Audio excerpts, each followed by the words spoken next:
Hey everyone, Chris here and welcome to another AV product brief. The education market is a huge one for IFPs, or interactive flat panels. Many schools are yet to transition from interactive projection systems. There's nothing wrong with projection, but LCD is big enough and cheap enough now to make IFPs a no-brainer. Just witness the Maxhub display we're looking at today. It's big enough and bright enough to be clearly visible in just about any classroom.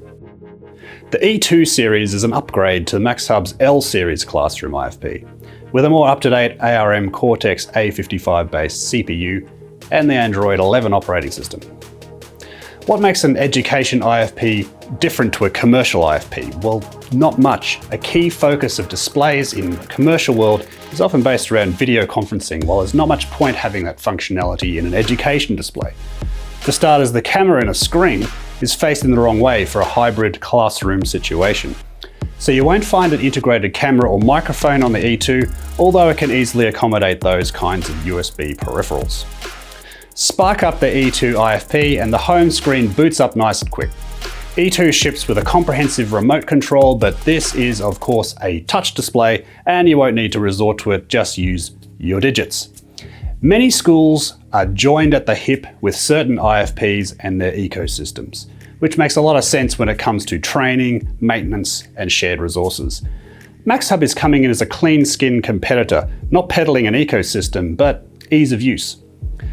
The user interface is uncluttered and utilitarian.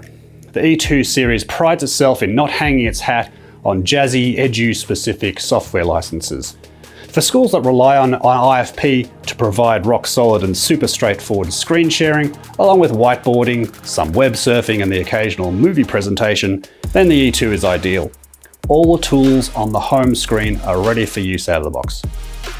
If you're especially keen on any third-party apps, then you can load them in on a USB stick or log onto an app downloader like APK Pure. Maxhub also has its own Bytello DMS platform for installing apps and updating a network of displays. For even more flexibility, there's an OPS PC slot to run a parallel Windows machine, for example. Working with a multi-point infrared touchscreen is a pleasure. The air gap between the glass and the panel is minimal, such that parallax error isn't an issue. The screen coating provides a pleasing level of friction, whether you're using a pen or your finger.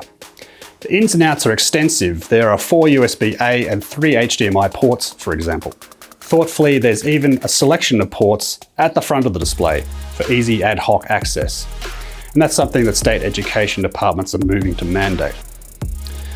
The education market for AV gear has ingrained loyalties and quite justifiably won't go out on a limb for fly-by-night newcomers. Over the last couple of years, Maxhub has built a solid team in Australia and has had some significant wins in the education market. Maxhub is not pitched in the primo end of the market, neither is the cheapest, but it certainly may be the easiest to get to grips with straight out of the box.